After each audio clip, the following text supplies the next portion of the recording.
Chapter 7, Strategy Development.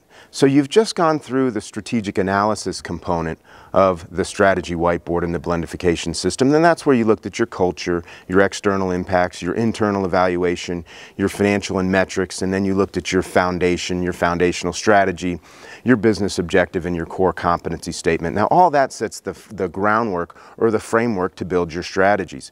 Before we start building specific strategies, let's go through a quick overview of the strategy development side of the blendification system. So there's 4 strategic focus areas that we're going to spend our time on. The first is your customer and market.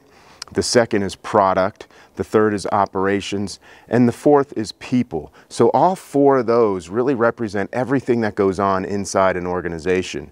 Customer and market is first because that's what we're going to drive our future around. We're going to really build our company around the customer and market, then build a product to fit that customer, and then we're going to build our operational capabilities and look at that and make sure that our operational capabilities can deliver on the product that fits with the customer. And then internally, our people, our culture, that's the last component, our culture, how we're connecting inside, how we're connecting with our communities. So all of that really makes up the entire framework for strategy within the blendification system.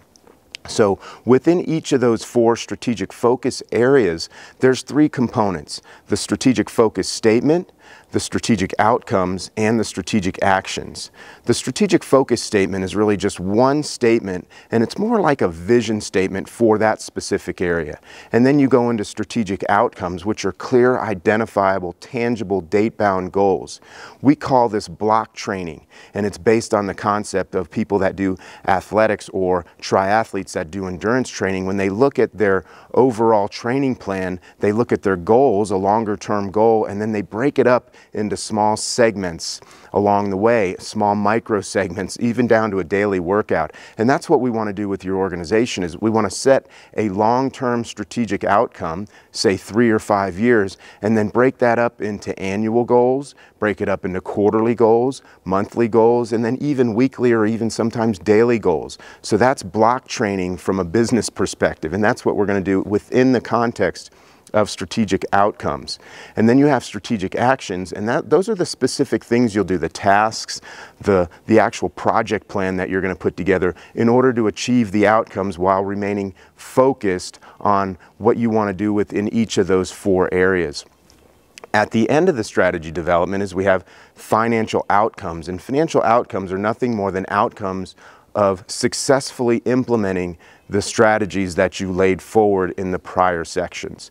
So again, it kind of builds. So you go customer and market, product, operations, people, and then from that you have financial outcomes.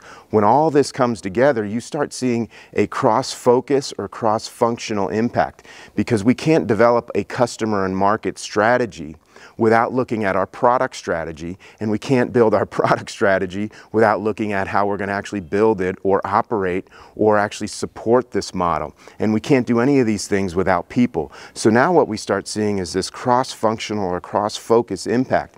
And then we have to go back and look at what we've already established in our strategic analysis side. So look at this strategy whiteboard as somewhat of an iterative or matrix type process where you're constantly going back and forth and looking how everything connects. And when we do that, we have a truly blended company, and that's how we can maximize our opportunity for success and hopefully realize your organizational potential.